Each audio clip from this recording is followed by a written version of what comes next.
Parents want me to break up with my fiance, spread baseless conspiracies and refuse to meet her kind, welcoming family. I, 23 male, have been together with my fiance, 22F, for almost 5 years now, engaged since January 2023, and she's the first person I've ever had a romantic relationship with. We're planning on getting married in summer 2025 after my fiance finishes her teaching credential. For the entirety of our relationship, my parents have made little to no effort in getting to know my fiance. The only time she was invited to our home was when she offered to take care of me the day I got my wisdom tooth surgery. To this day, they haven't made any attempt to meet her parents despite all the invitations they've extended to my parents. On the other hand, my fiance's parents have welcomed me with open arms. I met them 6 months into our relationship, and have consistently invited me to dinners, vacations and holidays. They even let me live with them while I finished my degree because of the toll my family dynamic was having on my mental well-being. Ever since I told them I was planning on proposing, they repetitively tell me that I'm making a monumental mistake choosing to marry her. What usually comes up is how I'm too young and that I should date more people before committing to someone. They even try to gaslight me with conspiracies of why she's marrying me, saying things like, her parents might be coercing you with their wealth to marry their daughter, she's just using you to live out her fairy tale wedding, and you just give her everything she wants and as soon as you stop she'll leave. Every time I ask them to back up any of these things, they always respond with you just don't see it. Also, because my parents are Catholic, they are upset that I live with and have sex with someone who I'm not married to and that her parents are okay with it. It's almost always brought up whenever they try to deface my fiancé and her family. What confuses me the most is that my parents, through everything else, have always been supportive of me. They always tell me that they love me and that they want what's best for me. Our dynamic has improved drastically since I was in college, and I enjoy coming home to visit them. This makes me feel so conflicted because I love my parents, but I can't help but feel manipulated and betrayed by the way they talk about my fiancé and her family. My fiancé is my best friend and I love her like no one else. I couldn't care less that she's the only romantic partner I've ever been with because I don't want anyone else.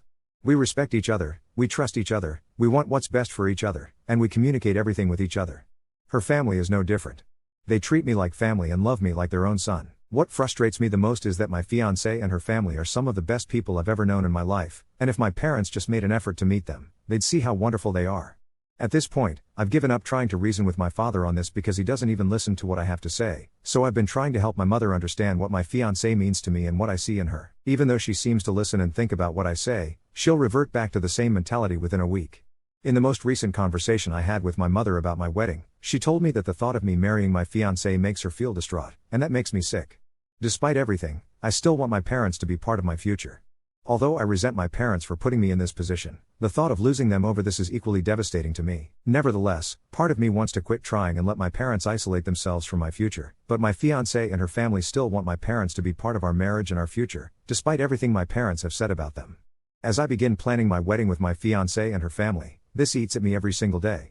Part of me feels like I haven't tried hard enough to change my parents' perspective to justify cutting them out of my future, so I keep trying. At the same time, every day I spend with my family makes me feel guilty for loving people who say and feel such heinous things about my soon-to-be wife and in-laws. I don't know what to do. Update 1. Shortly after I made the original post, I decided to set a boundary with my parents. I told them that I couldn't continue to tolerate their baseless attacks on my fiancé and her family, and that until they were willing to put in some effort to change their perspective, I would be halting any and all contact with them for the sake of our own peace and happiness. Understandably, my mom was distraught to hear this from me. My dad didn't really acknowledge it. My grandma, mom's side, continued to help me reconsider the way I was handling this, because my mom was having a really hard time dealing with this. After about a month of no contact, my fiancé and I tried to reevaluate the situation and agreed that it would only be healthy to pull back the boundary for my mom if she was willing to approach my relationship with an open mind. These were our expectations. 1. My mom had to get together with my fiancé and I. 2. My fiancé had to be openly invited to family events. 3. My mom had to meet my fiancé's mom over the course of about 6 months. My mom was able to meet all of these. My mom and my fiancé were getting along superbly well, beyond what I expected. My fiancé was coming to family gatherings, and my extended family thought she was lovely, as I expected because she's awesome.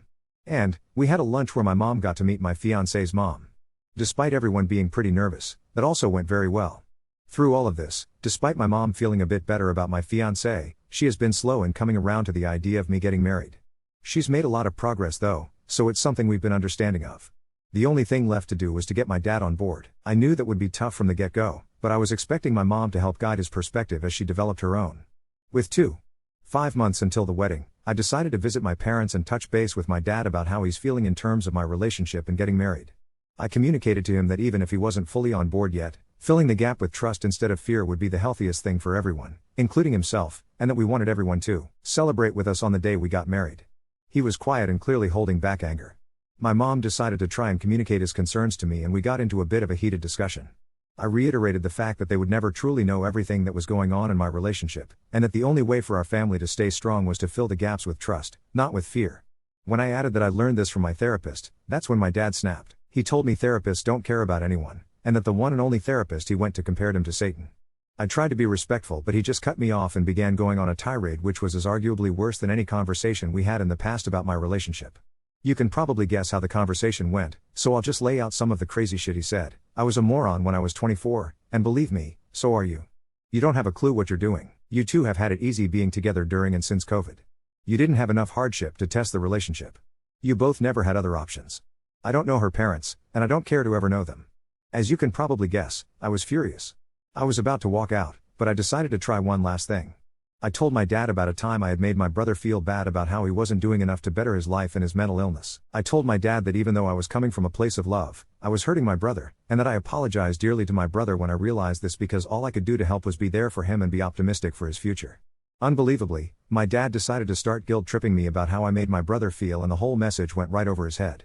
At that moment, a light bulb went off in my head. I always knew my dad was a narcissist, but I never really knew it until now.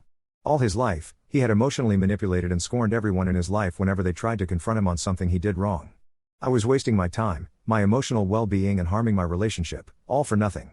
I got up, grabbed my keys, opened the door, and said, "Mom? If you want to come to the wedding, come to the wedding. Dad? I hope that the next time I see you is when you're in a fucking casket." I slammed the door with the intention of breaking it, walked out to my car, and dipped. Right after, I went to my fiance's parents' house where my fiance and her mom were drinking wine and having fun. I tried to pretend everything way alright so I didn't ruin their night, but my fiance read right through me and I broke down. I told them my dad wasn't allowed to come to the wedding anymore, and I told them everything that happened. My fiance's parents felt so horrible for me. They consoled and reassured me that I was like a son to them, and that they have always been so happy their daughter has a guy like me. Despite how awful these last few days have been, my fiance and I have never been stronger. I told her that I was putting her first, and that it was time for us to look forward to this wedding and the future we're building together. I told her that I am not going to let anyone treat her like this anymore, and that we didn't need anyone's permission to choose the life we set out to build together. My therapist has been helping me to heal and grow from this in the best way possible. I am cutting ties with my dad, and I am sticking to it. Not out of the hatred I felt that day, but out of the compassion and respect I have for my soon-to-be wife and soon-to-be in-laws. If he wants to make amends, then eat a €S on him to do that. Not me. My fiancé is my soulmate. We are and will continue to be happier than we've ever been by continuing to respect, love, and support each other till the very end. And we aren't going to slow up for anyone who doesn't see or want the same for us. Set firm boundaries with parents after continuous disrespect toward fiancé. Mom eventually came around, but dad stayed hostile. Attempted a conversation with dad escalated into insults and emotional manipulation, causing realization of his narcissism. Ended relationship with dad, reinforced commitment to fiancé, and are now prioritizing our happiness and upcoming wedding. Update 2. Okay, buckle up, because this has been the weirdest, most dramatic, and, honestly, unexpected month of my life. Where I last left off, I'd burned down whatever bridges I had left with my dad, shut the door behind me, a little too hard, but the frame survived, and committed to putting my relationship and future wife first. All ties were cut. There was an eerie sense of peace for a while, the kind I haven't felt in years. No tension, no tightrope walking. Just me, my fiancé, and her family's warm, loving chaos. But my mom didn't give up that easily. About 2 weeks after the casket incident, my mom reached out. It wasn't by phone. She showed up at my work, quietly waiting in the cafe attached to the building, and texted, "I'm here if you want to talk." I hadn't expected to see her so soon, but a coworker told me she looked like she'd been crying, and I just couldn't ignore her. So, coffee and awkward tears it was. The conversation was intense. She apologized for not standing up for me or my fiancé, told me she'd never seen my dad that angry, and, for the first time, acknowledged how damaging his behavior was, not just to us, but to her and my brother too. She said my departure was a wake-up call. Dad's refusal to have a grown-up, compassionate conversation about my life and choices made her start reflecting on the last 25 years of their marriage, and she finally admitted, without prompting, that a lot of what I described as narcissism sounded familiar to her. It was heavy, and I realized my words had not only cut a bond, but had planted a seed that maybe, just maybe, it was time for her to question the dynamic she was trapped in. So, here's where it gets wild. My mom asked if she could meet with my fiancé and her parents, alone, without me. She wanted to apologize directly for her role in the years of coldness and suspicion, focus on building a healthy relationship with them, and, essentially, thank them for taking me in like they did. My fiance's parents were cautious, but gracious. The lunch happened, and I was sweating bullets all day. When I finally saw my fiancée after, she told me it was emotional and a bit awkward at first, but my mom broke down halfway through. Apparently, she said, "You did what I should have done as a mother. You saw someone suffering and you just opened your home and hearts to him, no judgment." They all cried, even my father-in-law, stoic as he usually is. Here's what makes me proud. We, my fiancée, her parents, and I, agreed Mom didn't get a blanket forgiveness pass or instant access back into our lives or wedding plans. She offered to take accountability, to do therapy of her own, and to start, finally, standing up for me and my relationship. Small steps, but it's something. My fiancé's mom even offered her the name of a family counselor they trusted. Unbelievably, my mom actually called the counselor and started individual sessions. I'd like to say this all meant things immediately got better, but it's a marathon. My mom's begun drawing boundaries of her own at home, sleeping in the guest room while she figured things out. My brother, surprisingly, took my side. He messaged me out of the blue. We grabbed burgers, his comfort food, mine too if I'm honest, and just talked like adults for the first time ever. He never felt seen by our dad either, always dismissed about his mental health struggles, which made my own guilt for how hard I was on him years ago bubble up again. But he said he admired that I stood up for both of us, and for a second, it felt like I was gaining, not losing, family. Meanwhile, wedding plans took on a fever pitch. My fiancée, an organizational goddess, was a rock star at keeping us on track. I focused on writing my vows, and every time I started, I found myself thanking her parents, too. Family didn't mean what I was taught, it meant what we built, day by day. My fiancée and I decided she'd walk down the aisle with both her parents, and I'd be up front alone at the start. Then her father would meet me for a handshake and hug halfway down, together with my brother as my best man. My mother, if she committed to therapy and a genuine change, would get a place of honor, on our terms, not out of guilt or expectation. About 3 weeks ago, I got a letter in the mail. No return address, but the handwriting was instantly familiar. My dad. It was 3 pages long. He never apologized outright, but I could read the cracks. "I see now things in myself I wish I could have changed earlier. I'm angry, but maybe at the wrong person." He even wrote, "I always feared being alone in my old age, and maybe I pushed you away trying to control things." No mention of my fiancé by name. Just that I hope you both can build a better marriage than I did.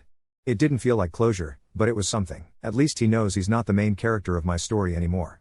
Now, here's the twist I never saw coming. My fiancé's parents, after years of living in the same house, confided in us that they had struggled a lot early in their marriage, almost splitting up before she was born. They wanted to be honest about relationships not being perfect, that choosing each other every day is harder than any wedding vow. It hit home hard, especially with them sharing it out of trust, not as an "I told you so." We ended up staying up way too late talking as a 4-person team about boundaries, love, and how you can repair what feels irreparable if you're both willing. My fiancé squeezed my hand and whispered, "We're team us, forever." I think that's the real heart of this. You choose your team. You fight for it. You draw a line in the sand when someone steps over it, even if it's family or blood. Wedding invites went out last week. My dad wasn't sent one, and my mother knows she's on probation. She'll be at the rehearsal dinner and, if she keeps up with therapy, at the wedding too. My brother is more involved than ever. He helped me plan the most insane bachelor party, with a strict surprise me but no strippers rule. I'm now genuinely excited for our future, for every awkward family dinner, and for the family we'll build, brick by honest brick. If you told me 6 months ago that I'd feel proud of my boundaries and hopeful about my family, I wouldn't have believed you. There's more work ahead: the wedding, therapy, building a marriage that doesn't repeat our parents' mistakes. But for the first time, our future feels like it's finally ours. Update 3. Buckle up, because truly, it somehow keeps getting wilder, but in ways that are messy and deeply human and weirdly hopeful. I never thought that, a month out from our wedding, I'd be negotiating who sits where at the reception while also helping my mother fill out intake forms for therapy and getting used to the fact that my little brother has morphed into my biggest supporter. And also, this is not a drill. My fiancé's parents are about to totally upend what I thought I knew about grown-up life. There's a lot to chew through, so I'll start with the mom situation, which somehow has become the most intense slow burn redemption arc of my life. Over the past 4 weeks, she's actually thrown herself into therapy. I mean, really gone for it. 2 sessions a week, group therapy on Wednesdays, plus reading books my fiancé's mom dropped off. Maybe it's guilt, or maybe she's just waking up after years of sleepwalking through someone else's emotional battleground. The wildest part? She told me over the phone, I still can't always handle in person, that she's thinking about separating from my dad before the divorce even comes up. For the first time, as in, literally for the first time in my life, she said, "I want to know who I'm outside of just being your father's wife." When she said it, I swear I felt something punch a hole through 30 years of generational baggage. The ripple effect has been insane. My brother is staying at her place, half-packed suitcase in the hallway because he likes his freedom too much to move home, but spends nearly every evening there after class just to keep an eye out for her. They started cooking divorced lady meals, which seem to be yogurt parfaits, charcuterie boards, and endless Diet Cokes. He asked me to bring board games over last weekend. My mom wanted to play code names, but she got flustered and we ended up just chatting. It was the first time since I was a kid I laughed so hard with both of them about nothing. Not about my dad. Not about family drama, just about how my brother's online dating adventures involve a girl who collects haunted dolls and how my mom is horrified by oat milk. I snapped a photo mid-laughter and, corny as it sounds, I realized maybe we're building a real relationship for the first time. With my wedding coming up, every day's a sprint, fittings, cake tastings, staring at color swatches and realizing I absolutely cannot tell the difference between sage green and eucalyptus. My fiancée is still my rock. She's kept her spontaneous habit of texting me hot take. Our dog needs a bow tie for the ceremony whenever things feel too heavy. That dog is about to be the best dressed creature there. And the wedding guest list? That might be the most unexpected part of this whole saga. At first, it felt obvious. Dad was out, mom was provisional. My fiancé's suggestion? Invite our therapist. Yes, our therapist. My fiancé says, who else deserves mini quiches more? He actually RSVP'd, warned us he doesn't dance, and asked only for a corner table near the dessert, so the rest of my friends are betting he'll start a conga line after all. I've decided to just lean into the absurdity. But wait. The In-Laws with Secrets plot twist got a sequel. About 2 weeks ago, while my fiancé and I were checking suits at the tailor, her parents called and asked us to come over that night, family meeting style. Some part of me braced for bad news. Instead, after some nervous pacing, my future mother-in-law admitted that she and my fiancé's dad have been trying to buy the house next door to theirs. Their reason? To keep family close, but not too close, and to give my fiancé and me a chance at a start, if we wanted it. Rent to own, zero pressure, room to fill it with little traditions and maybe, they winked, which is unnerving for parents, even a future grandchild, if, down the line, I almost choked on my sparkling water. My fiancé and I walked home that night talking in circles. Was this a blessing or more complicated than it felt? Could it maybe be both? I think that's the lesson in all of this. Sometimes love is messy and awkward and not what you'd picture growing up, but when people are fighting for each other instead of against, it makes everything lighter. But in the all-time most surreal moment, I promise, I couldn't make this up if I tried, a wedding RSVP arrived, from my dad. Mailed, no return address, one line of scrawl, no. But I hope you're happy. It wasn't a real apology, but for him, passive silence is a ceasefire. No threat, no manipulations. And for the first time, I just felt relieved. Maybe a little sad. But mostly free. I told my mom, and she just nodded and said she was sorry for every time she let him talk over the people she loved. That her own RSVP to our future was to show up, listen, and never underestimate the power of starting over, no matter how late it seems. I don't have the answers for what comes next for her, or even for my brother, who's suddenly talking about applying for grad school somewhere far and cold, just for the chaos. But for the wedding, here's how we decided to handle it. My fiancé and I are walking out together at the end, side by side. My brother stands up beside me. My mom sits on the aisle, next to my fiancé's parents, who, true to form, are bringing the loudest fans and probably crying more than anyone. Our therapist, in an actual suit, texting me about slice to frosting ratios at the cake table. What's wild is that, even through all the drama and heartache and late-night talks, I feel oddly more at peace than ever. This isn't the family I imagined as a kid, but maybe it's better because it was built intentionally, with honesty and boundaries and forgiveness that isn't cheap. It comes with work, and awkward conversations, and unconditional acceptance of who you are, and who you want to become. So yes, my father is still absent, and probably still furious, but there are so many different kinds of family, and now mine is bigger, messier, and more loving than I ever thought possible. We're about to have a wedding that's not about perfection, but about surviving all of this together and choosing each other, scandal and all. I'm grateful for that. And I'm grateful for every messy, hopeful day that got us here. Update 4. So here we are, a week before the wedding, and life managed to find new, creative ways to be a tornado, equal parts destruction and wild possibility. What I didn't realize last month was that, even when you think you've set all your boundaries, the universe sometimes tests whether you actually mean them. Spoiler, this came with some fireworks I absolutely did not see coming. Let's start with the mom arc. Over the last few weeks, she's completely leaned into the whole figuring out who I am, outside this marriage mission. It's still kind of mind-blowing to me. This is a woman who once synced her entire existence to my dad's moods and priorities, and now she's going to yoga, organizes neighborhood book clubs, last week, the art of not giving a F, and has started gardening. She killed a succulent in 24 hours, but the energy is there. She told me she's filing for a legal separation, and her lawyer, recommended by, of course, my fiancé's mom, is apparently a force of nature. My brother is the official box mover / carrier of heavy things / late night counselor.